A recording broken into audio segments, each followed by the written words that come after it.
LAUSD Climate Literacy Task Force convening on September 29th, 2023, 1 of 4 for the school year. Unceded territory of the Tongva Nation.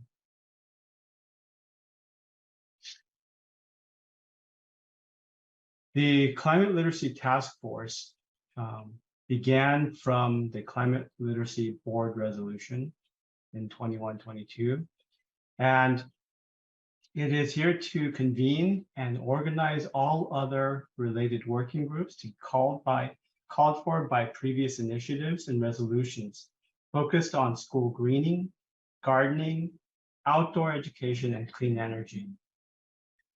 Please take a moment to read through the tasks.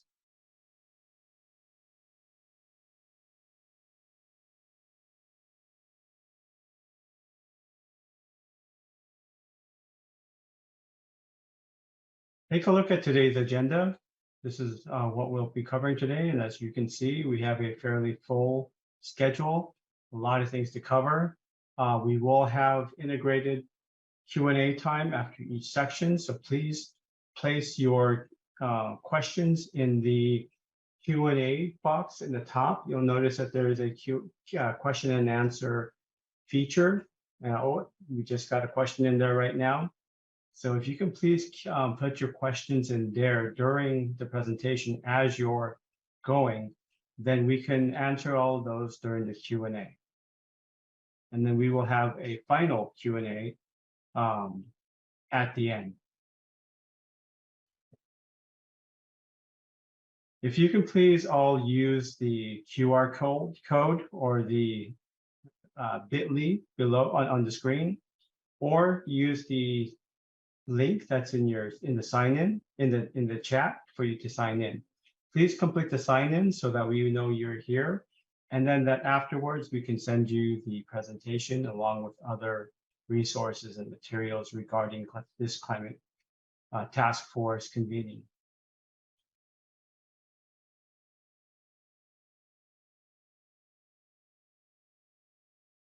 And the meeting norms for today, we have a lot of people coming in, which is wonderful. But for us to be able to get this all done and on our full agenda, please remain muted at all times during presentations. And very important, please be willing to listen to the variety of opinions presented. Presume positive intentions. Be succinct when making comments. And when you're posting questions, sorry, not in the chat, but the Q&A box, please include the area that that the question is related to, or the topic. Please keep questions focused on the topics being discussed.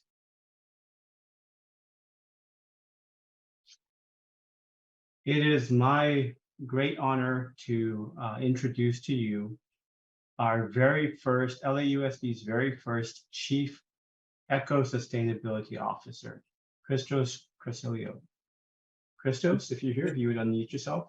Yeah, Mr. Sang, thank you, and thank you for the kind introduction. I'm really excited and delighted to be here with you today. First of all, thank you for attending on a Friday afternoon this important session that we have to share with you a lot of the updates on the programs that we have. But more than anything else, I want to share my gratitude. I'm really deeply honored and humbled to be serving our district in the capacity of Chief Eco-Sustainability Officer. Let me just say that this is something that I think it was sought for a long time, and for our board and our superintendent to make this decision to be able to appoint someone, in this case myself, but to put the interest to elevate sustainability and the climate crisis that we're all facing. I give many thanks to all of them, because it's with their leadership that we're now able to start planning, organizing, and more than anything else, elevating and accelerating the work that we do. I'm here to collaborate, to work with all of you, but more than anything else, to work with all of our divisions to bring forward all the goals and objectives that were set for us, but at the same time to listen to a lot of the issues that you're going to bring with us today or the brought with us before. This meeting, it's an important meeting. And I know there were some comments that were expressed the last few days. Let me just make sure that I share with you that we're going to address your comments and concerns. And we're here to, at least from my perspective, to help promote, support all the issues that are come upon me to make sure that we do justice to the work that needs to be done to help our schools, to help our students, to have healthy learning environments, and to advance sustainability in all levels. So with that, Jerry, thank you for the introduction, and it's my distinct honor to introduce our next speaker, Dr. Francis Baez, who's our Chief Academic Officer. Dr. Baez. Dr. Baez is on her way to the meeting. So as soon as she gets on, we'll introduce her then. Thank you so much. Thank you. So we can, Mr. Song, we can follow up then with the rest of the program. And then as we go through the presentations, we're going to go through the questions and answers. Thank you. Thank you.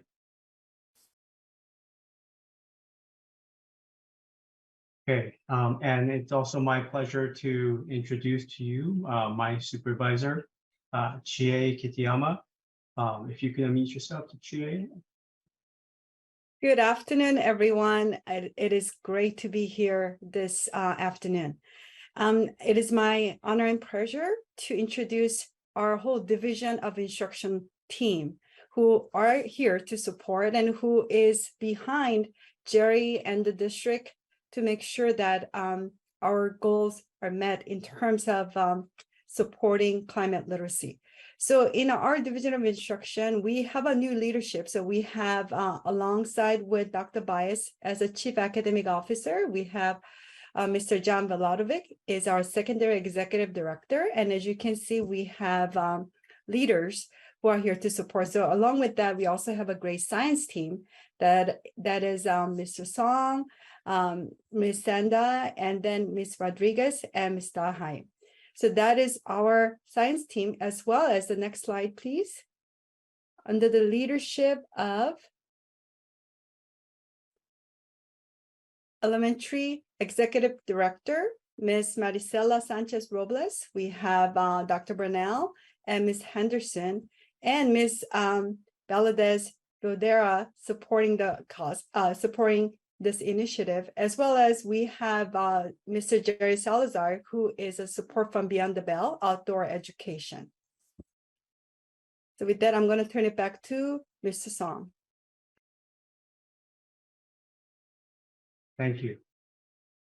All right, so we are going to begin the instruction part to share out what's happening in instruction. That. And then, okay, so climate literacy champions has been a crucial part of the board resolution. The board intends that every school has a climate literacy champion, and that's our goal, to have that by 2026. And as you can see here, last year we had 210 schools, and you can see what the champions were offered. They had a 4-day professional development and a $1,200 stipend. This year, our goal is to have 410 schools. This is across all grade levels, by adding 200 more to the ones that we had last year. The deadline for schools to select champions is October 6th. And we are quickly letting everybody know about this, so hopefully we can have as many champions selected for this year as possible. The champions this year will receive 2 full days of professional development on Saturdays.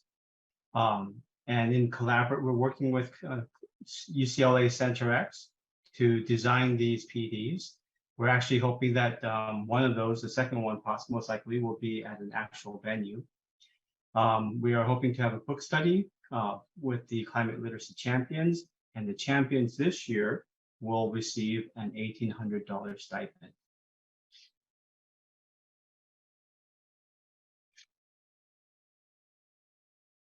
In terms of climate literacy instruction, in the 2022-2023 school year, a website was designed and launched. A Schoology group for climate literacy was initiated with all the champions invited, as well as any other teacher or administrator throughout the district who's interested in climate literacy for them to join. And in that Schoology group is housed all the resources available to schools that we have for climate literacy. And it is going to be a growing library of collections. This year, we are going to be designing curriculum that incorporates climate literacy into all subject areas and all grade levels. And we are, and the climate literacy champions will be designing these and enhancing these lessons. We are creating a CTE pathway to give green jobs for our schools. And we're also designing climate literacy courses for our high school and middle schools. We have PDs for teachers and administrators. They're going to be climate literacy PDs throughout the year during the weekday, so that we can always have climate literacy on our mind, and teachers will have access to a great deal of resources on climate literacy and how to integrate it into their classrooms. And there are plans for a climate literacy micro-credential. And the goal of all of this is to transform our teaching of climate literacy to change to meet the scale, urgency of the crisis by implementing, infusing, and developing climate change education across all curricula in every grade PK through 12. And this is straight from the board resolution. Here you can see the work of the champions and as well as the content coordinators throughout the Division of Instruction, as well as the region offices, as they searched for and gathered climate literacy related lessons and other resources, consolidated them into a sheet with by grade level, and shared with them on both the website as well as the Schoology group. And for the climate literacy campaign, Chie will come back and introduce this to us. Thank you. On top of all the things that we're doing in terms of supporting curriculum and learning, we are also have plans to do climate literacy campaign throughout the year. One in which we had a exciting partnership with American Academy of Pediatrics, Chapter 2, which they oversee Los Angeles County and Riverside County. And we met and we collaborate. We started conversation on how we can support the patients, young patients and their families on climate change and our health, and how climate change is impacting our health. So we are planning to create messages and posters and videos that might be shared at their doctor's office. And also we're planning to create brochures about climate change educational resources also to share with the patients at the doctor's office. And the other thing that we're very excited about is that we are planning to have a virtual climate literacy day on Earth Day, which is going to fall on April 23rd, 2024. And on that day, students will be able to share their learning and their projects on around climate literacy and climate change. And we are planning to have a panel speakers that includes our students, community partners, educators, and the lead scientists around this matter. And we are going to have a showcase our student work during that time. And then after that, we are going to select schools for open house opportunities for people to come and see what type of the instruction and wonderful things are going on around climate literacy. I'm going to hand it back to Jerry. Thank you, Chie. All right, and now if we can have Jerry Salazar, which if you could present to us the Beyond the Bell and outdoor environmental education.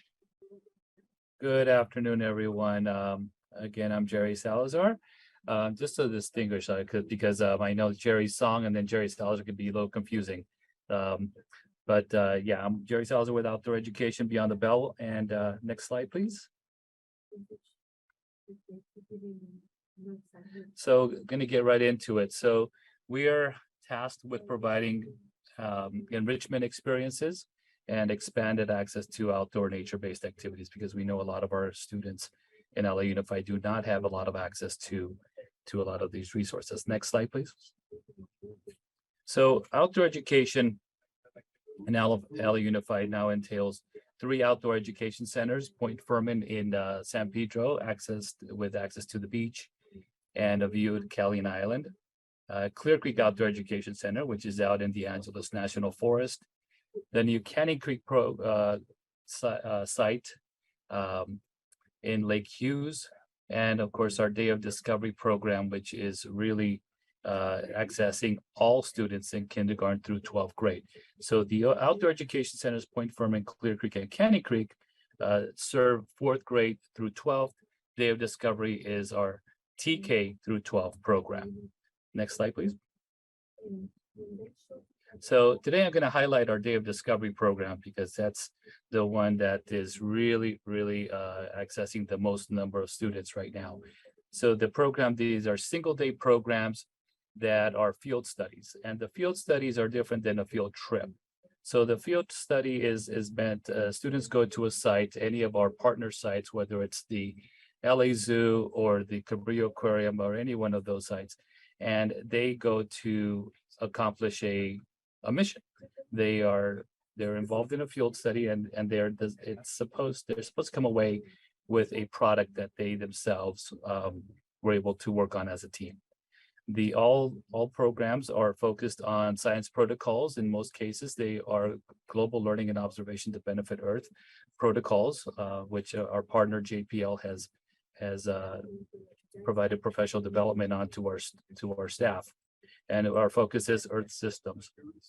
So all of our Earth systems programs are focused on also through our EcoVan program, which I'm going to explain a little bit later. So the experiences are for TK through 12th grade, and our capacity is between 60 to 300 students per day, Monday through Friday. Next slide, please. So the Day of Discovery, so far, our partners, our sites are the Los Angeles Zoo, which is our newest partner. At this time, it's taking students to the zoo. And it's not just a zoo tour. They have a behind the scenes access to different sites within the zoo, depending on their age group. TK through 2nd grade, they have access to different venues than with, let's say, the 3rd through 5th grade. So where right now that program itself is for TK through 5.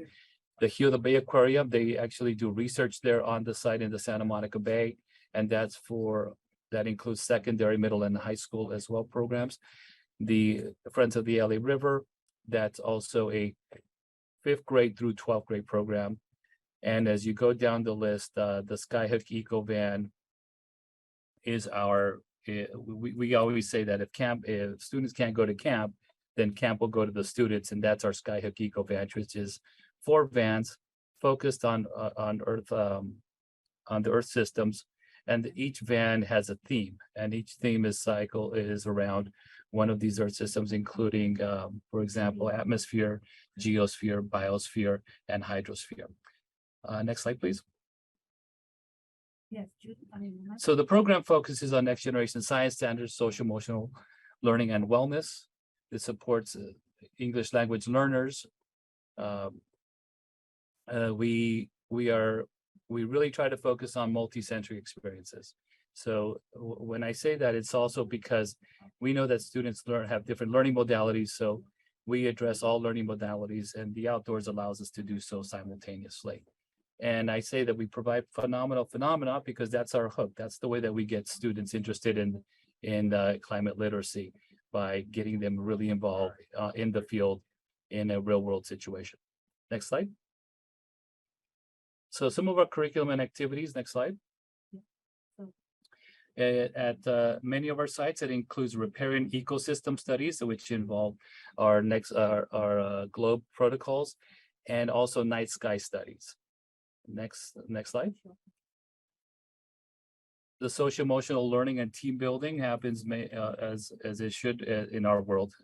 It should be outdoors and hands-on, and it's everything is experiential, because we want students to frame every experience in their own mind and through their own lives.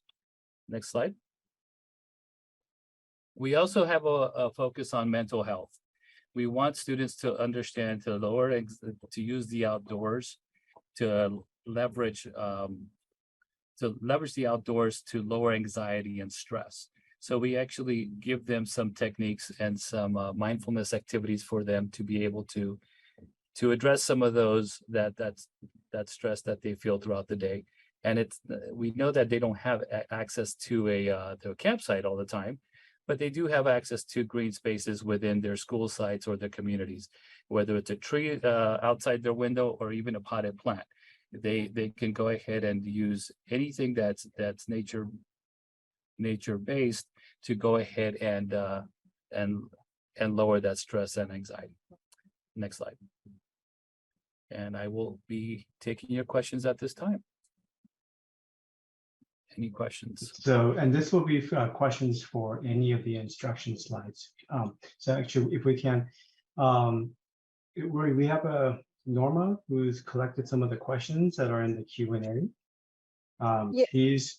Yes, and then she's going to share them with us, and then Chie, myself, Chie, Jerry, the two Jerrys will help to answer those questions. Got it.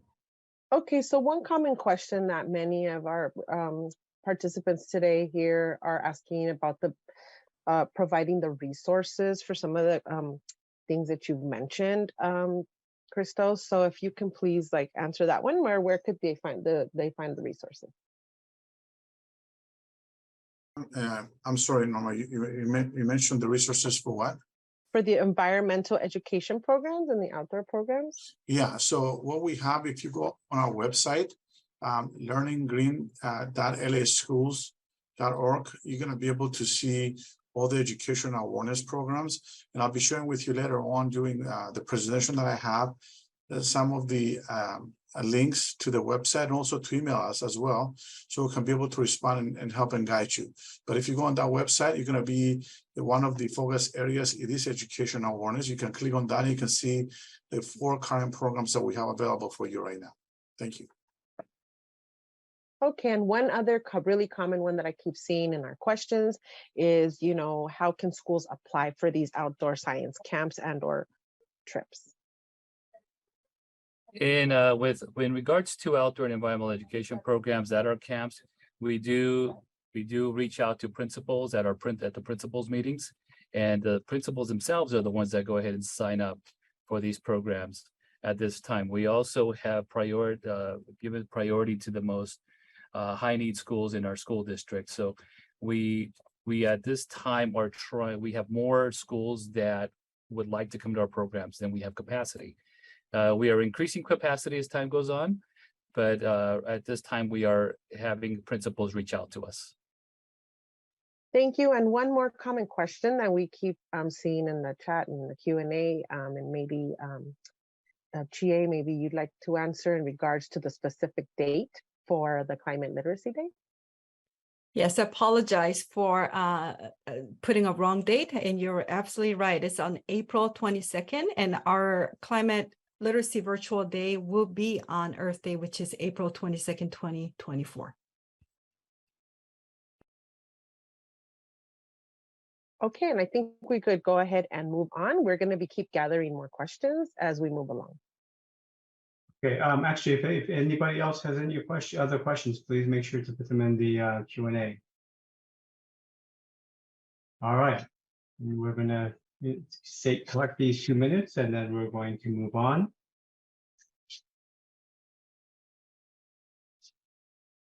Next is Green Schools for All Resolution by Julia Hawkinson from Facilities. Julia?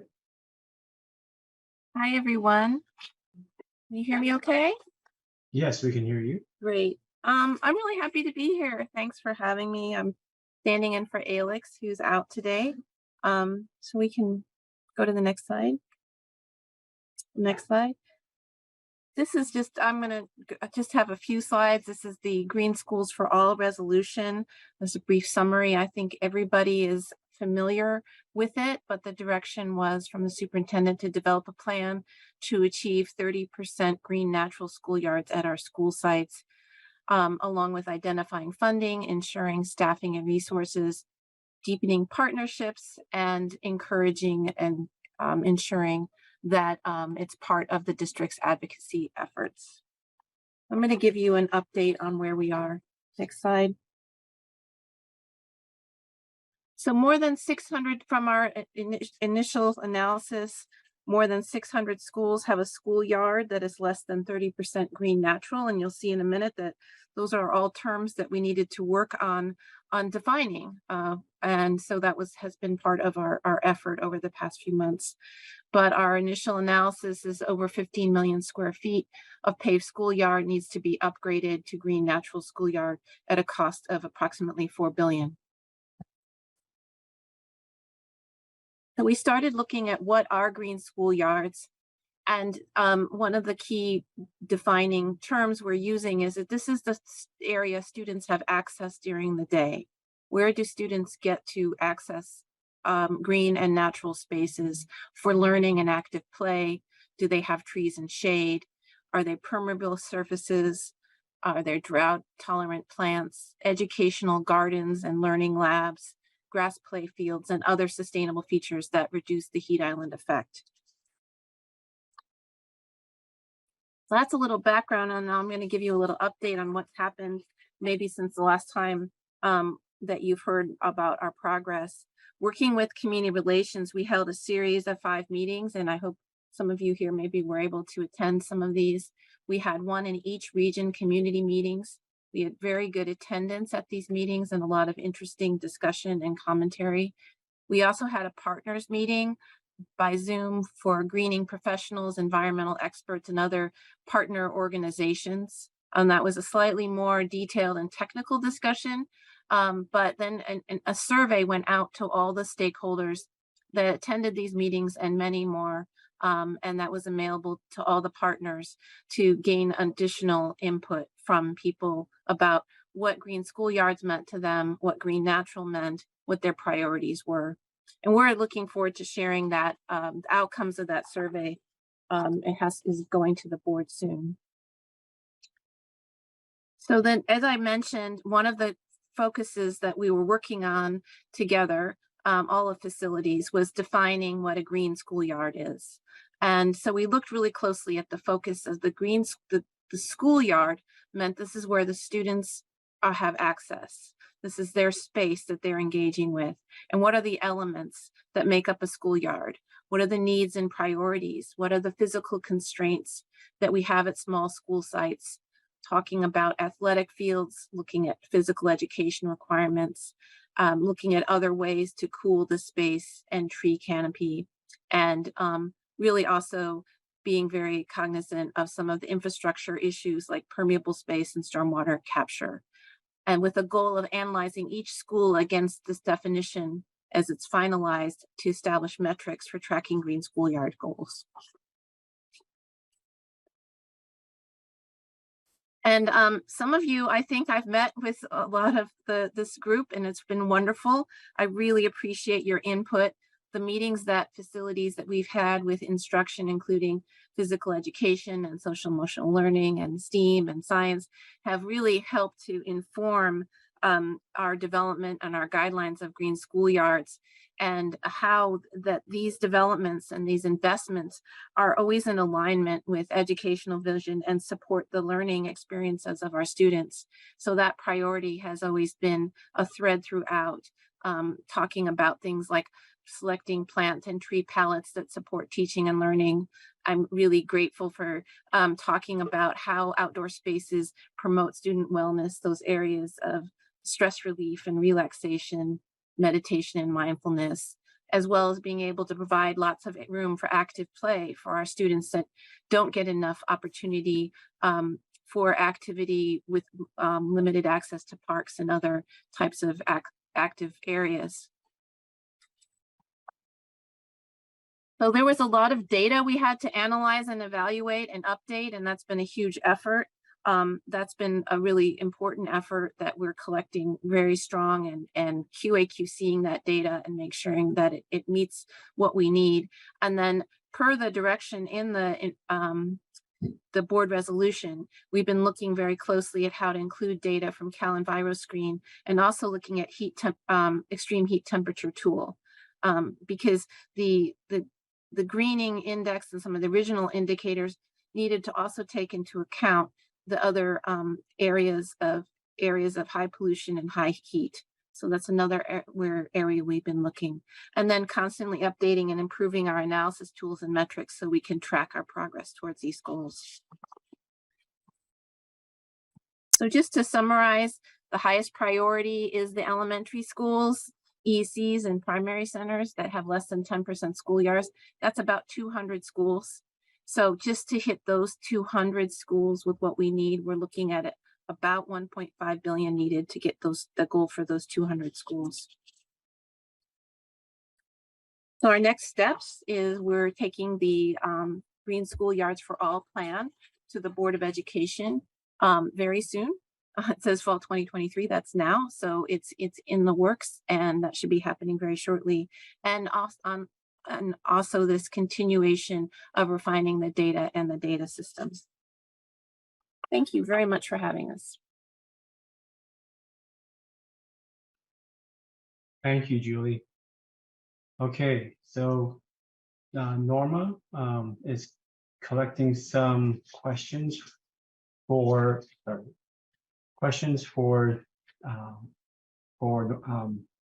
Julie. And Norma, if you can please read those questions out loud for us. Yeah, so one of them that it was about how can they contact the Green Space Office, and I'm not exactly sure if that was shared. I'm sorry, I kind of missed a little bit of what you shared, but is there a way to contact the Green Space Office, specific person? I mean, obviously you're here, but a specific email? Yeah, I mean, I suppose, yeah, we contact facilities. I'm not exactly sure what kind of question they have that I could direct person to the right question if they had a question. If that person wants to maybe unmute themselves for a second and Yeah. question specific you can provide.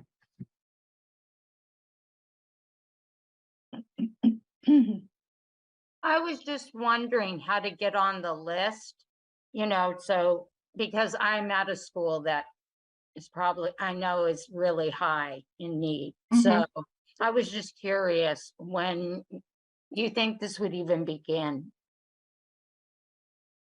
Well, I think the plan right now is to go to the board very soon, and then we'll be able to obviously come back and share more information or follow those board reports.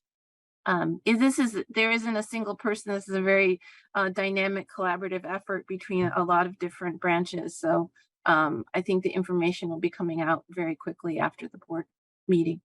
Yeah. Okay. I hope that answers your question. Sorry. If I was to touch to explain that a little bit from our side, is that the plan has started actually, meaning like we have been looking at schools. We have a green index that we we're going to make sure we address a lot of the projects. So in the next presentation, you're going to hear a lot of the projects that we're addressing through the process. If you have a specific question about your site, you can email on the same website that I shared. I'll be sharing later on, and we'll contact you and just at least let you know where you stand within that index. The index is also available on our LAUSD schools, so you can be able to see that as well. And we'll share that link with you also. Great. Thank you so much, Christos. That's absolutely true. There's a lot of places where you can get more information. Okay, Norma, any other questions? Yeah, there's a particular one about the allocating the necessary funds for the green space. So I don't know if you can answer that question. So we're going to the board with the request for with the plan, which has the recommendations for and the possible ways. But as Christo said, we already have a lot of programs underway that already have been approved and have funds associated with them from various places. And I think Christos is going to show you a little bit about those kinds of programs, because there's multiple ways that these projects are. This is a multi-tiered approach. There's no way to simply get to this solution. So it's sort of like looking at all the different ways that we can get funding and support for these programs. And I've seen Christos has some slides on some of those options. Thank you.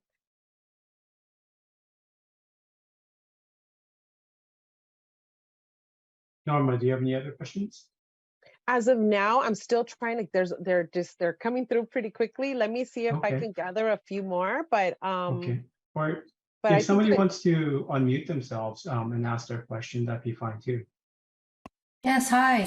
Thank you. I've been trying to post in the Q&A, but it's not coming through maybe on your side. I was wondering if there's a central location where our students can look at electricity data, usage data for each school site. They want to do some, database project or inquiry-based projects, but with, real live data in terms of how they can identify a problem or a need, and then go forth and, try to come up with their creative solutions. And so it's the energy usage per site, water usage. Also, I know there's a bulletin somewhere about what kind of trees can be planted and where. Is there a protocol for that? How do we know where to find that? And also want to be part of that pilot program with the cafeteria to garden composting. And I'm not sure if that's a sign up or it's just selected some schools. I'm not sure what it was based on, but I know that was starting. I went to the summer public meeting this past July, and so I heard about it there.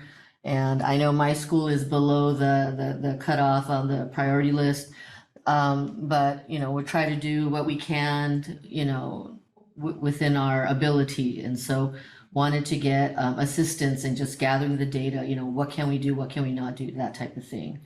Thank you. Thank you for that question. I'll be able to address all those questions even on my next presentations, but just really quick, in terms of energy usage, yes, we're going to be able to make that available to you. The plan is to have it actually on the principal's corner, where the principals will be able to access the both energy and water usage. The goal is to have that available in the next few months. Just say by the end of the year, the goal is to have all that information available to you.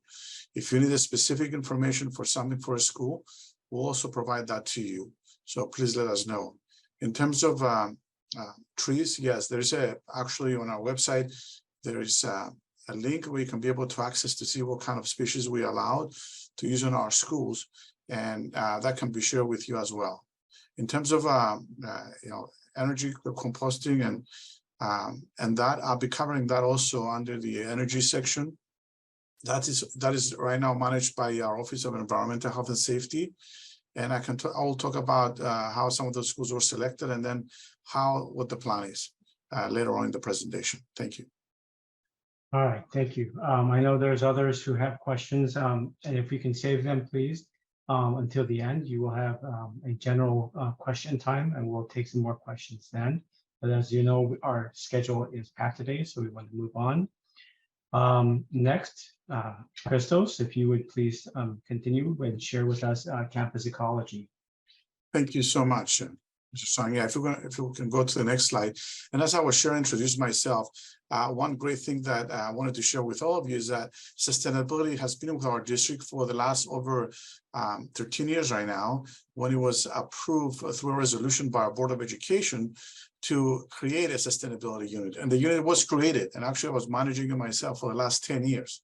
So for us moving forward, it's a lot easier in terms of the projects and programs I'm going to be sharing with you now. It's just what we're trying to do now, or what's going on right now, is that we're elevating sustainability, which now the Eco-Sustainability Office is a direct report to our superintendent. So the reality is that things will be accelerated and they're receiving a lot more attention. So we're very, very excited for this. So next slide, please.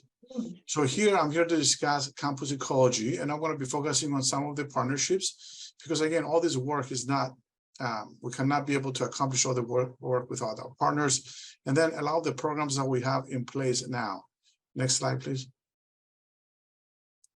So this is some of the meetings that have been occurring the past few months that I wanted to kind of make you aware of. I'm not going to go through all these meetings, but in reality, there's a lot of interest from different groups, including local, state groups, and national groups, that they want to come and visit our schools to learn about the work that we're doing. And it's, we're very honored to be able to showcase and share the work, you know, at the state level with the state architect, at local level with different groups that we have been working, our Green Partners group that we have been working. And actually, there's a few tours coming up. We have the Living School Years tour at Northridge Middle School, and then Victory Boulevard Elementary School coming up on 11/17 and 10/24. And what we're going to be showcasing there is actually ideas and concepts that we're going to be using and being able to have even other grants that can be made available to us that were successful of how we implement those solutions. Next slide. So right now, when we look at all the programs, we're investing more than $450 million into greening school years district-wide. And with the goals that it was shared earlier by Ms. Hutchinson, Julia just shared pretty much the overall planning strategy that is put together. But in reality, a lot of the work we have been doing, and there's going to be now more accelerated work to meet the 2035 goal that was established out of the resolution for greening for all by being able to reduce 30% asphalt paving on our schools. So also there's all these different programs that we have right now that I'm going to be focusing and sharing with. Next. So these are the programs that we currently have, most of them. Here you can see the SEEDS program. We're going to be discussing that. We're going to be discussing about the Early Educational Center outdoor classrooms. Another program that is a great program has been going on for the last decade. The paving stormwater management related programs. You've seen some slides there of how we can be able to get grants through the DROPS program. That's a drought response outreach program for schools, and how we can develop low impact development, and then we can be able to combine paving, removable paving, and develop more permeable green spaces in our schools. The exterior upgrades program, one program that now combines a lot of the elements that we learned in the past into a new program to do all of the above. And then a lot of the community initiative programs that we have in place. And then some of our board members that are putting priority also on some of the greening. And then a newly program, the Expanded Learning Opportunities Program, that we've focusing now, and we're spending $38 million on that program alone to provide greening on our schools. Next. So the SEEDS program, you can find more information on our website, but this is something now that it received a lot of popularity because it is a great program, and we pretty much pick up an area that is asphalted on a school site through an application process, and we transition this this area into an outdoor learning environment. We completed over 70 projects right now. We have 24 underway, and there's 34 applications in planning. Very exciting program, and is moving fast. We want to move it faster, but we need more support to do implementations. But at the same time, this is a great program. You can see some of the school sites mentioned here. Next slide. It's always great to see before and after pictures to see the impact. But the Early Educational Center outdoor classroom program, it's another great program that is for our younger students in this case, or kids that come to our schools to be able to help them out and actually take them from that age to be able to share them different type of experiences by introducing nature play activities. And this program, again, if you happen to have a close school site that has this, visit it because it's an amazing program. You can see the different type of activity zones that we're introducing, and it's moving fairly well because a lot of money is spent to get all of our EECs eventually to have this kind of nature explorer kind of concept on the schools. Next slide.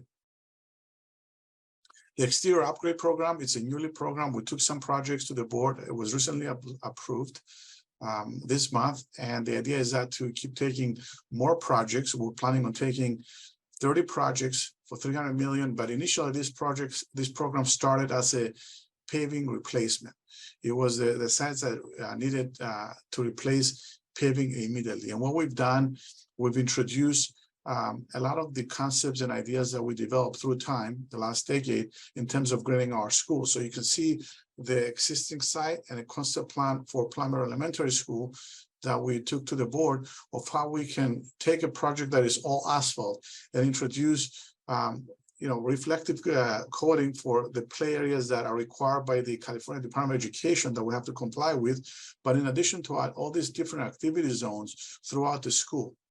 And those activity zones and everything else that we're showing here, anything from being able to engage students in different activities, anything from to be able to learn more about the art, architecture, to be able to learn about even music, to be able to learn about different type of landscape designs. The concept here is that we want to create these places that our students can have a great experience when they come to our schools. So we meet and exceed our paving requirement, the 30%, some of these are 40, 50%, but the idea is to bring those schools, and it's a great collaboration between transitioning from asphalt to what you're seeing here. So you're going to be seeing these schools and we'll be going through planning and design and then construction. Next slide, please. And then we have the CAL FIRE. The CAL FIRE, it's a grant that we applied for, and we're able to get over 44 projects that were submitted through application with our partners. We collaborate with our partners, we review the planning design, and we're able to apply for. And there's a lot of funding that came from this CAL FIRE grant. That this project right now, we're meeting with our grading partners to take them through planning, design, and then construction. And you can see that some of the partners here that they were awarded a certain amount of funding per project. And the funding could be averaging anywhere between $500,000 to $1.5 million, depending on the school site. But all these partners, the Neighborhood Land Trust, Hollywood Beautification Team, Northeast Trees, Tree People, Trust for Public Land, they will all receive grants, including the Council for Watershed Health, that they will be doing some funding for some of our, they'll be doing some planning for some of our projects that we have. So they identified 8 projects. Next slide, please. Then we have the Expanded Learning Opportunities Program. This is a program that came to us about 4 or 5 months ago, and we jumped on it because we have to actually take advantage and expand funding to implement approximately about, I believe it's about $38 million that we have. And we chose 34 school sites, and we may add a few more that we selected through our greening index to be able to do greening on these school sites. And so those have to be actually planned, designed, implemented in the next, have to be completed by the June of 2024. So they're gonna go by fast. Next slide, please. So, and then what we did to be able to accelerate this, we met with a state architect and we discussed how we're gonna be able to take these projects through without interrupting what we call path of travel, by being sensitive to some of the accessibility requirements on the campus. And then we release an RFQ to engage the greening community into the process to be able to help us out with some of this workload. And the rest, the plan is to plan, design them without our own services in-house, and then proceed to implement the construction. And then they will feature a lot of shade, a lot of spaces on our school campuses that are dearly needed. Next slide, please. And then we working with our partners with this third-party greening agreements that we have. These are agreements through different partners that we have, and you can see some of the grants that they applied for, like the Transformative Climate Communities grant program, or the CAF Fire that I just mentioned earlier, the Ocean Protection Council. There's a lot of grants out there that we work with our partners to implement a lot of these projects on our school sites. It's exciting to see how many we have in planning and design. Next slide. So when you see all these projects, right now that we have, and that's what I wanted to share with you. I'm so excited to be able to leading, obviously, these efforts, but at the same time to be able to do what's needed on our schools, to provide greening on our schools. You can see under these programs how many projects we have either completed or in planning stages.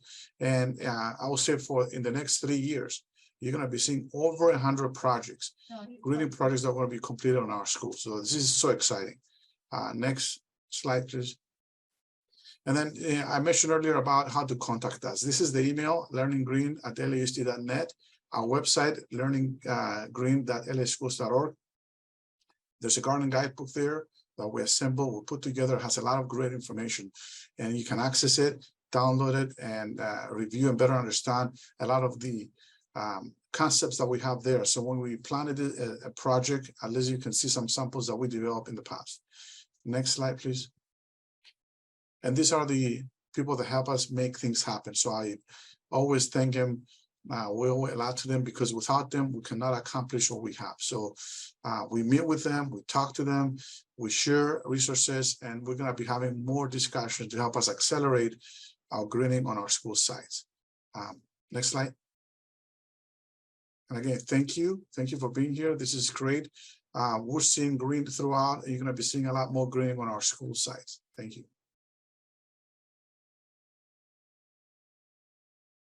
Okay, we're going to take some time for questions for Christos.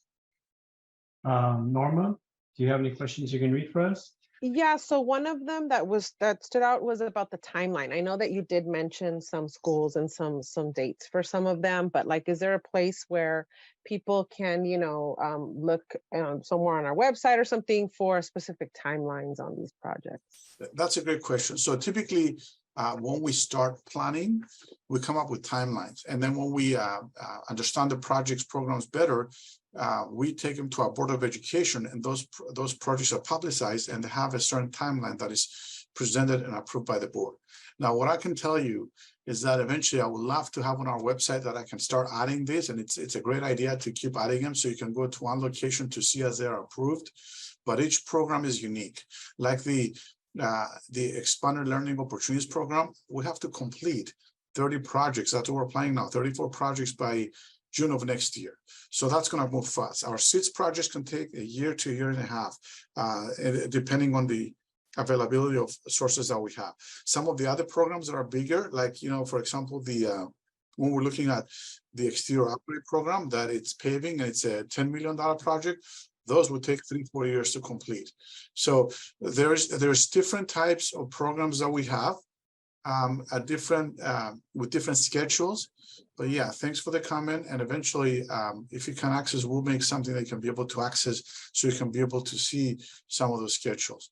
You can also contact us and email us and ask us for a specific schedule that you need. Thanks.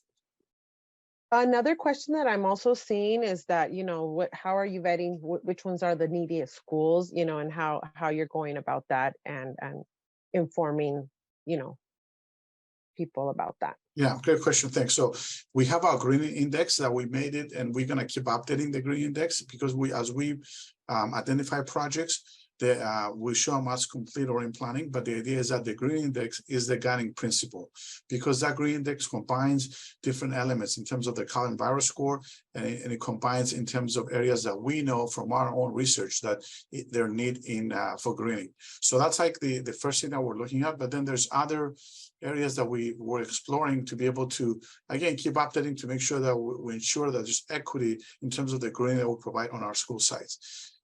So that's something that eventually you're going to be able to see more. And as we update it, we can share the link. Perhaps one of my staff can share the link of the website. There you can see the green index and the schools that are identified based on priority. Okay, actually, before we take the next question, Dr. Baez is here. Dr. Baez, if you would please unmute yourself and introduce yourself.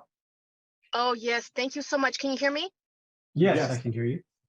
Thank you so much for being here today. I apologize for being late, Superintendent. I was in a meeting with the superintendent that went a little longer than I anticipated. So I really appreciate you being here. I did review all of the materials for today's meeting, and we are really looking forward to beefing up all of our instructional aspects of the climate literacy initiative.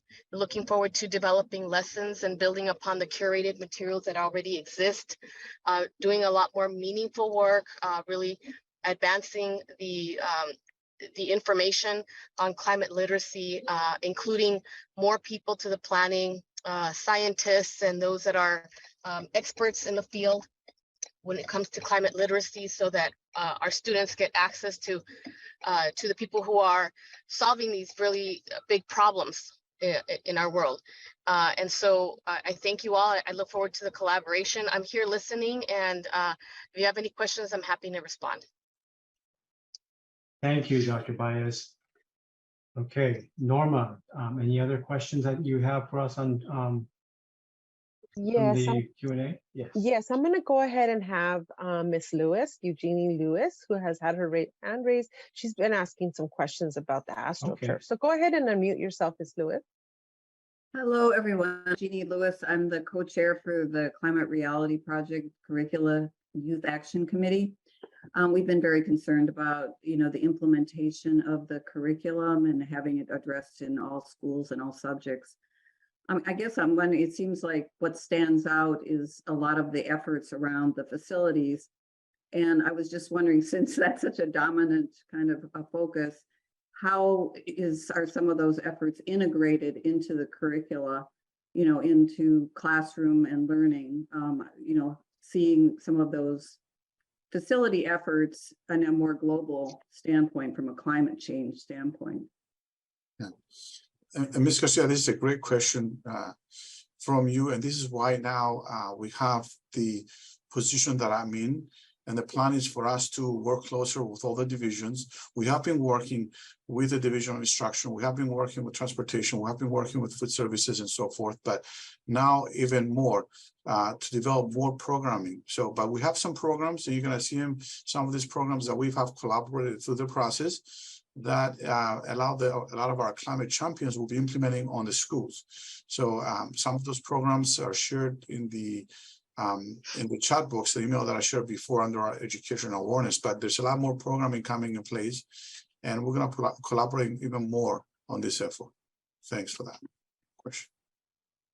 So I will also like to add to that.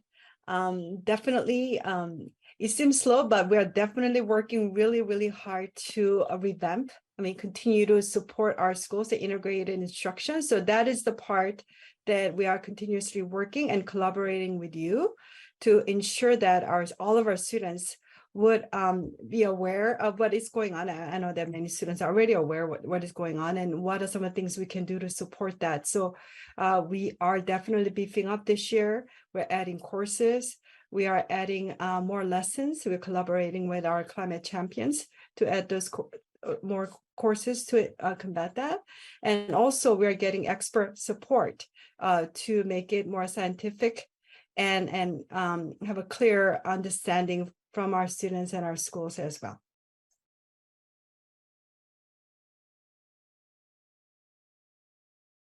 I also have Ms. Garcia, who has been raising her hand so patiently. Thank you, Ms. Garcia. If you could go ahead and unmute yourself with your questions. Thank you very much. I think it's very, very important. A lot of people have been talking about the science here, and I understand that, being a science teacher, a former science teacher. But everybody understands that the culture and policy is what's holding us back in climate action. And we have so many solutions on the shelves, and we have policy, and we have history, and we have culture that is holding us back. And our children have talents in all those things. And so that's why all subjects have to be engaged. So every time I hear science, I get a little nervous because it reminds me of the times that I, wished for support along those lines. And the Sorry, other, I do want to respond, but I will pause, sorry. well, I wanted to thank you for your comments, Ms. Baez, because there was a lot in there that I thought was great. You know, more it sounded like there was going to be more staffing and more support and more and so on for those who are heading up that effort right now, particularly Mr. Song, and the need for accelerating our work. So that was very good to hear too. I just want to be sure that we understand that when you educate children, that's the same as putting up solar panels. It reduces emissions that much. So I just wanted to put that out there. I keep saying these same things, but a lot of times people don't know. Thank you. That's a very good point.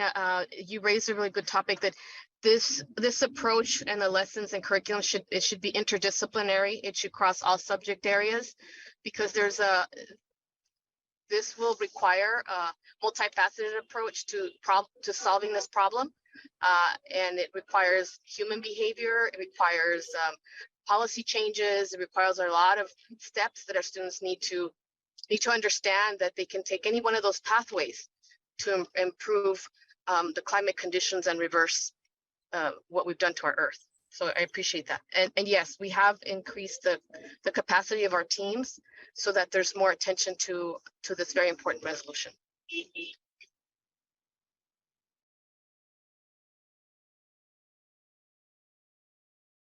Thank you, Dr. Baez.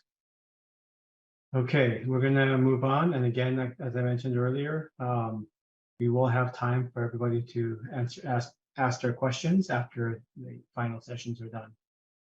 Okay, we're gonna move on from campus ecology to clean energy resolution, also. Christos? Thank you.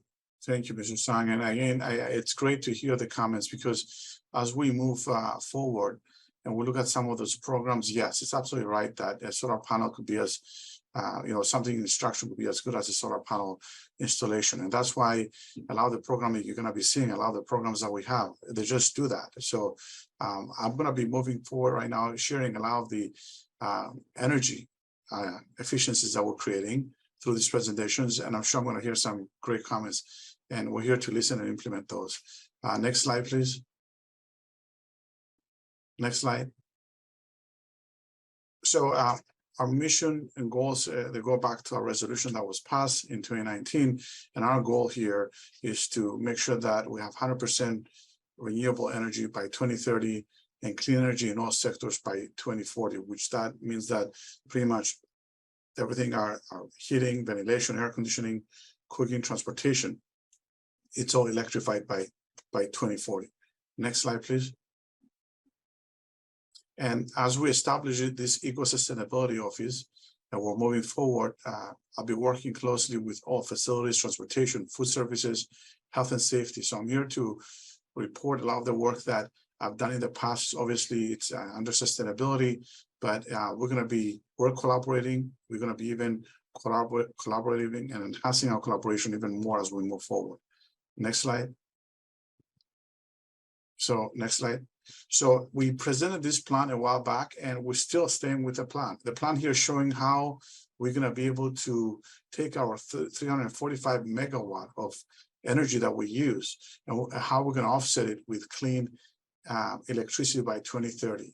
And then how we're going to be able to take what you see, that yellow, the 106 number, how we're going to be able to take that, that is the, after we transform a lot of the equipment to clean electricity, we're going to need another 106 megawatt based on our estimations to transform that, so we can be able to accomplish clean energy by 2040. But all this, again, is done in collaboration with the Department of Water and Power, with Southern California Edison, and myself. I've been working with the LA 100 plan, which is a great plan to kind of look at and better understand. That's why I have some of the links here for you to reference. Next slide, please. So as we're looking how we're solving for this, we started with what we call the pilot program. We wanted to test out, because at the time when we started, we didn't have any funding. It was more like how do we come up with these programs using our real estate to implement solar installations and at least develop a pathway towards clean electricity. So we issued the proposal. We've actually had what we call an industry solar challenge, which we invited all the professionals to come in and share ideas and concepts and share about, in this case, what the challenge was, and have them help support us through this process.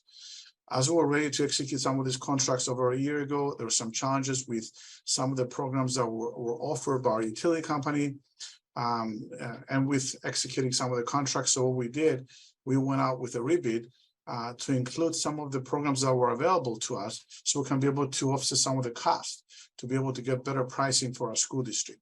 So now the proposals for those 7 sites are due Friday, today, and we should be able to get those proposals, and the plan is to award them the quarter of 2024. Next slide.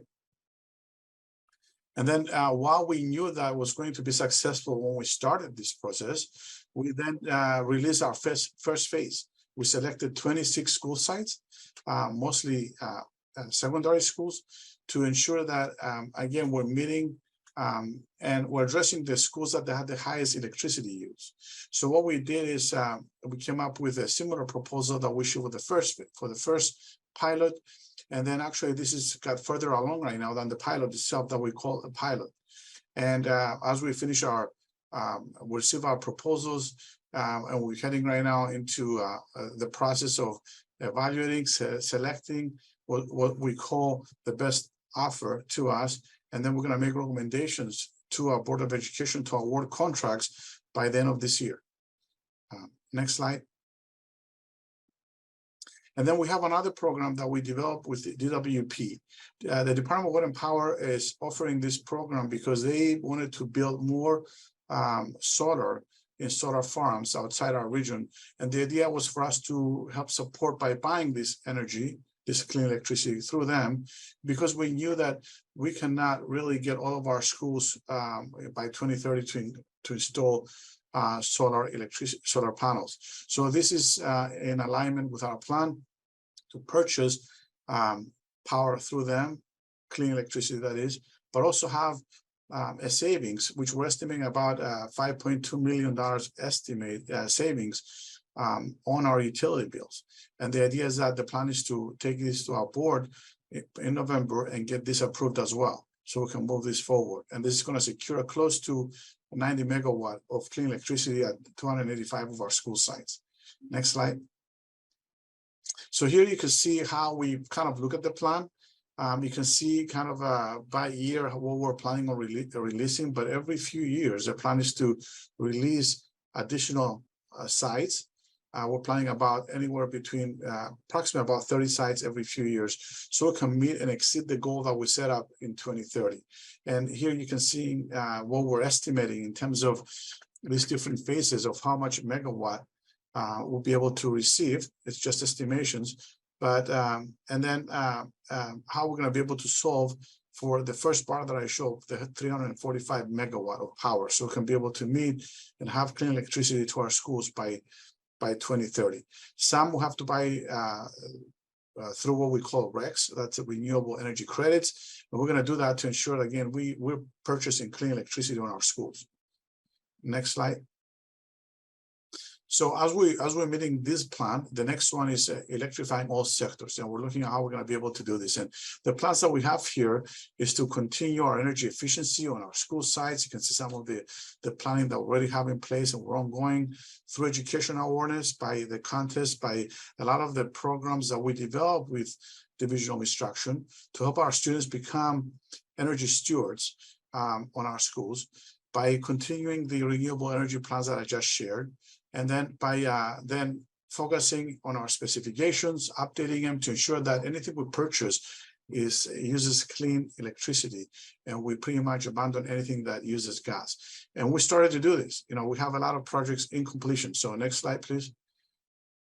So we're doing this by studying, understanding, what type of uses, what type of energy we're using on our schools, and understanding what equipment we have, and then methodically replacing those at the near end life of those equipment, or when we have a program that supports it to help us, including electrifying our food services. Next slide. So, for example, we're seeing here the HVAC systems, and what we're seeing to date. When you look at over the 50,000 units that we have, 65% of those units have already been converted to all electric. We have another 35% to go. And then we're looking at the pie chart right next to it, the replacement plan from now to 2040 of the remaining 17,000 units that we have, of how we're planning to replace those. And again, we're doing this methodically without increasing the cost to us, but also considering the service life of the equipment that we have to date. Next slide. And then we're doing this by accessing a lot of the grants. We're working with grant writers, we're working with grants and funding. We support initiatives for new grants, and the idea is to take advantage of these grants. Some of them we're taking to the board to approve so they can offset some of the costs, like the proposed electric vehicle MOU with DWP. It's close to a $5 million MOU to offset some of the EV charging, the Green Access Program, and so forth. I mean, we have all these programs in place, and the great programs that they're helping us to advance energy efficiency and electrify our schools. Next slide, please. And now we're going to discuss a little bit about transportation. Next slide. So our transportation, we've started the conversion, and we started identifying sites that we have energy to install some of this electricity. And we have several sites. And you can see, for example, the Newman Nutrition Center, we already have 10 electric school buses. Sun Valley, we installed 6. Gardena, we're planning 18. St. Julian, we're planning another 17 and then 23 to have by 2025. But our biggest plan that we have is to be able to install approximately about 238 or to support 238 school buses by December 2026. Next slide. So that's going to be done through a prioritization methodology and working with one of our consultants to help us out, which we started the planning on one of our sites, the Sun Valley Gas Barrage, which is, as it was announced by our superintendent, that we're going to be electrifying that site. So 180 buses will be converting to all electric. We have a plan for that. We started the design, and we're proceeding with the implementation of that to have it completed by 2026. And then the other sites will follow. Next slide, please. So, and then even with that, we take advantage of any grants that we have available. The idea is to minimize our costs. So that's a lot of the different items in place. And next slide. And then how we do this, we've working with our consultant that help us. We did the equity analysis, and the idea it was to identify the sites that we need to go first. The ones that they do have challenging air quality issues, that there are areas that they have a high score on the CalEnviro screen percentile that as is shown here. And then the idea was to proceed methodically based on this prioritization that we have developed. But also another component that some of these are shifting is because we know that some of the sites have challenges already. For example, our Gardena sites have some soil stabilization issues that we need to address. So we're revisiting, we're just changing some of this priority to address real issues that we're dealing with, so we can be able to continue transition our fleet by 2040. Next slide. So this is the plan to transition our fleet by 2040, starting with Sun Valley, having that electrified by 2026, and then Gardena, because of some of the soil issues that we have that we need to address now, and then continue with our Van Nuys, which is the least site, and then looking at the other sites to follow. But all of them, the plan is to transition all of them to all electric by 2040. So we're going to have a whole electric fleet by 2040. Next slide. And then so as we're learning, there's some near-term actions here that we're taking, and we're seeing how many we're going to have in terms of by 2020, as I mentioned, in terms of electric school buses and how many chargers we're putting in place to support that. And then long-term actions that we're trying to meet at 2040, but also coming up with a plan that will be reliable to make sure that we can account for and conserve our fleet and our students. Next slide, please. Our food services division, we're continuing with the planning of converting our existing equipment in new. That's the goal.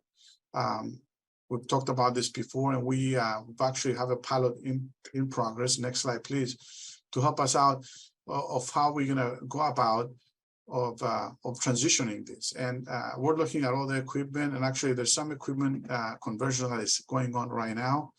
And we develop a priority as well of how we're going to be able to do this. But there's a few sites that we started, and we're doing a pilot to understand what does that mean to transition food services to all electric. Next slide. And then we're looking at how we're going to be able to also look at the serving line. You know, we have a traditional cook line, how we're going to be able to transition to the electric kitchen of the future. And then we're looking at the pros and cons. And there's a lot of pros doing that, even on the quality of the food that we'll be able to serve. And that's what's exciting about doing this work. The next slide. So these are some of the equipment that we are transitioning right now. You can see some of the combi ovens that are being procured through this process, and how we're planning to complete the work on 70 high schools.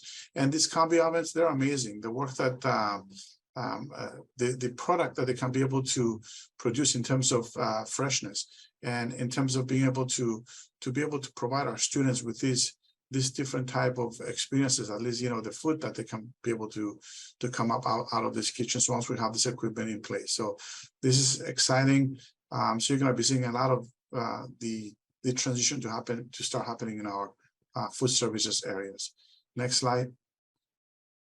Now I'm going to talk a little bit about the health and safety. Next slide. So a food scraps and pilot program. This is something that we're engaged in right now. We have our health and safety already launched their pilot program with the Republic Services. So they have 3 different companies here. American Reclamation is going to start in October, and Wares is to start right after that.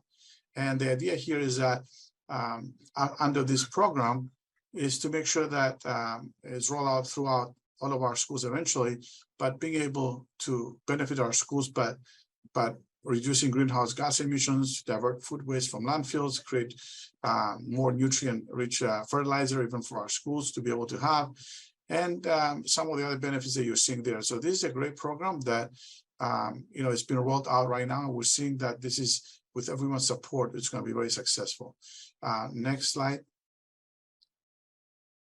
So this is showing the pilot program through Republic Services, and pretty much right now we're piloting 52 school sites. I know you asked the question how they're selected. It's within their territory, and it's actually schools that express interest, because there was a request and survey by Health and Safety. If you're interested, please let Health and Safety. I'm going to show you some contact information to contact them if you want to participate on this program. So they're giving 3 cubic yard green waste bins to be able to have there. And then the idea is to make sure that at least anything that we have leftover fruit, vegetables, everything that goes in this bin, including anything green, with the idea that we're going to be able to compost these and be able to reuse this.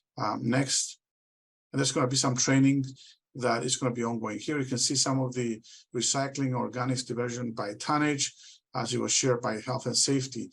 And you can see that eventually you're going to be seeing a lot of the orange coming further up, because we're going to see a more of a balance in terms of a lot of the organics diversion will get increased as we move forward. But this is what we have for the past several months. Next slide. So you can contact the Health and Safety.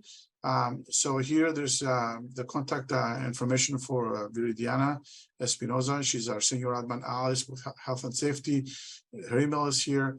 And if you're interested to participate, please email and contact her, as she'll add you to the program. Next slide. Now, this gives you an overview of our facilities, and I want to thank you for your time for being here on a Friday afternoon. It's important that, again, we collaborate, we listen to you.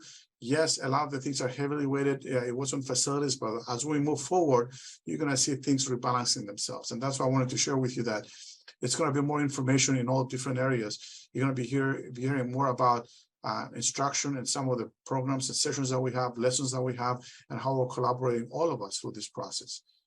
And thank you, and I'll open up to any questions you may have. Actually, you know what? I wanted to give Kurt the first question because he's been raising his hand for a very long time. Kurt, if you would unmute yourself and ask your question.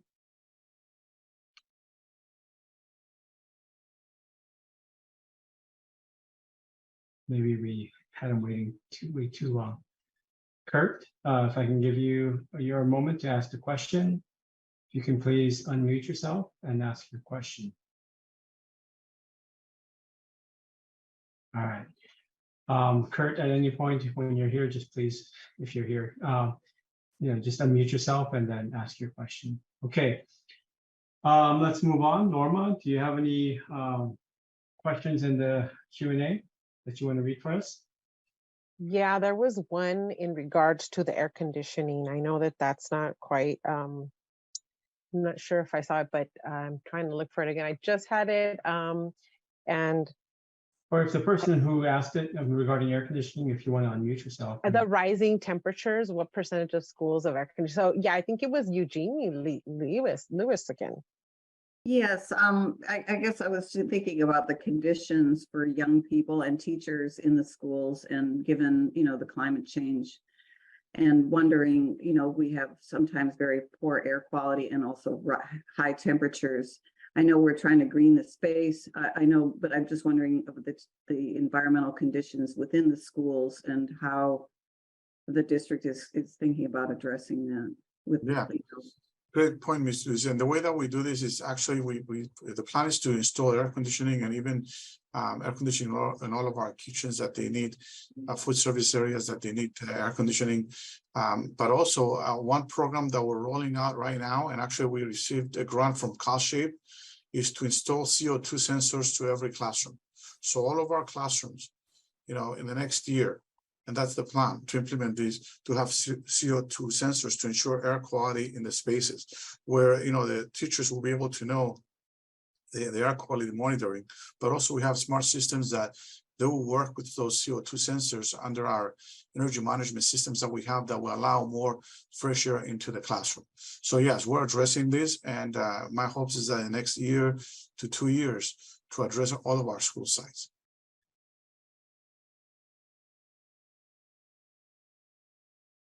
Norma, any other questions?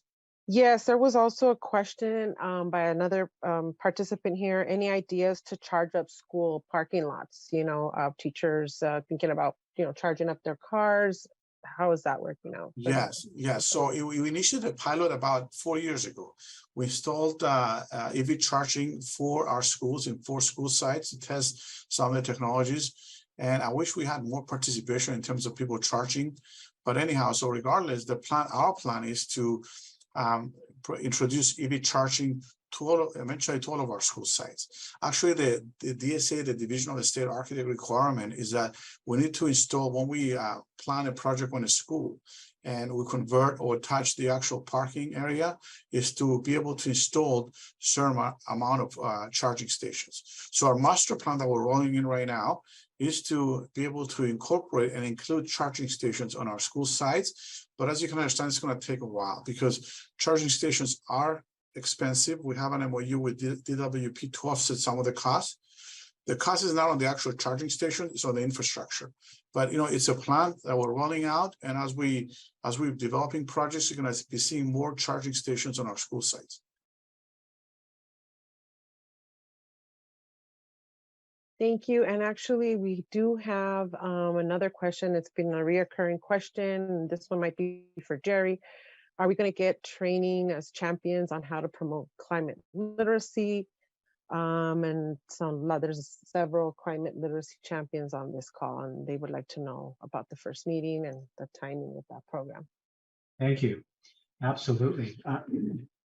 So right now, we're still in the process of having schools select their champions. And so once the deadline of October 6th comes by, then we will have our list of champions. And then from that point, all of the champions will be notified of when the first PD will be. And then again, there'll be sporadic PDs all throughout the year during the weekday that we will create a flyer for and share on the Schoology group, on maybe various Schoology groups, all the different content areas as well. And then just to share that with everybody so that they can come and attend the PDs. And then for the climate champions, again, the first one that's going to be coming will probably be at the end of fall, towards the end of fall. Thank you. I saw a question about hydration stations. Let me address that real quick. So in terms of hydration stations, we have a program, and actually this program has been ongoing for several years right now. And right now we address and we install hydration stations on all the early educational centers and special educational centers, and we're rolling them out right now to the elementary schools. The idea, the first thing that we did, it was to address that any filling stations or watering stations we have on our school sites that meet the state requirements of 15 parts per billion.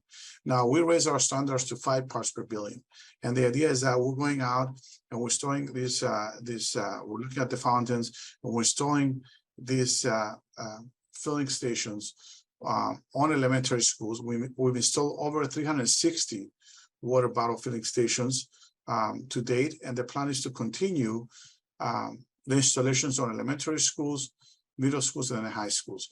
And that is based on the way that that's rolled out is based on what it's needed, but we still understand that we're trying to keep as many as we can because we know it's important to have them at several locations of a school site or within a building. Thanks.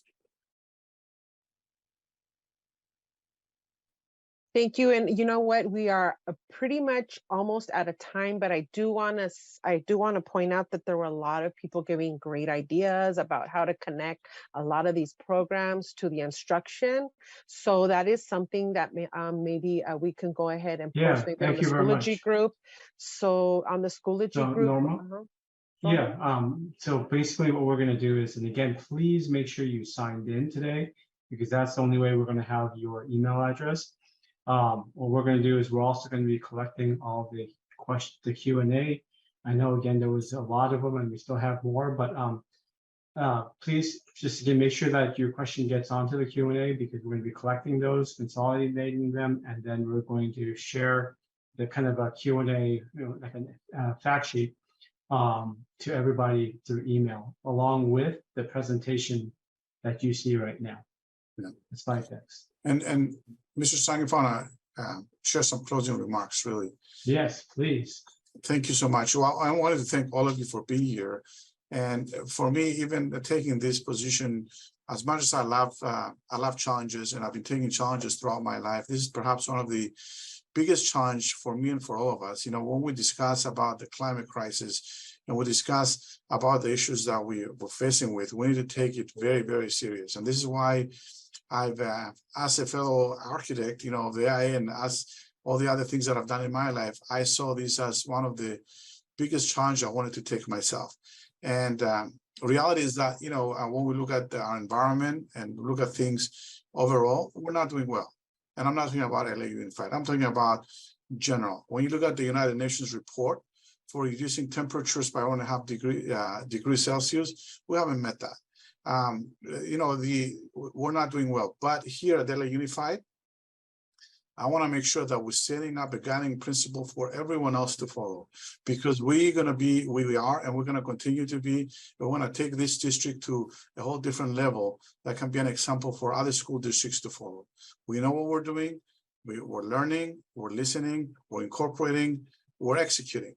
And we're accelerating based on our superintendent's direction. So I'm here to make sure that things will happen.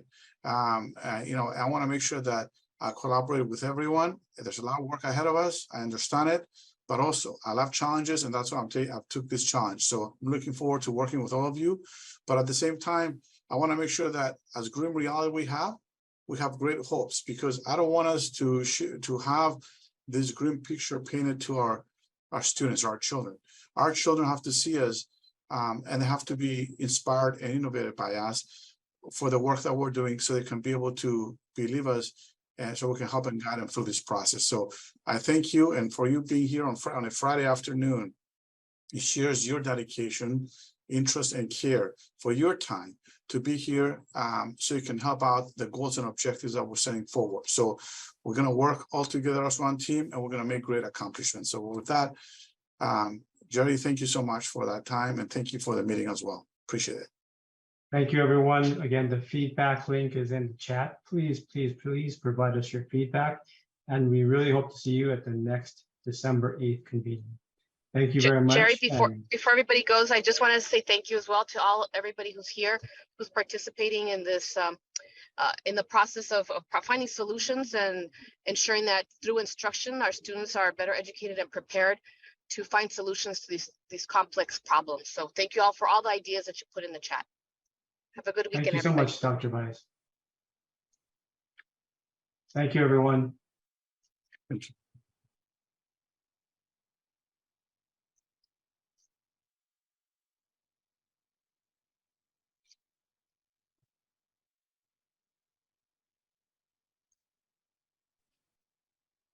Hello, is there an sign out or just a feedback link?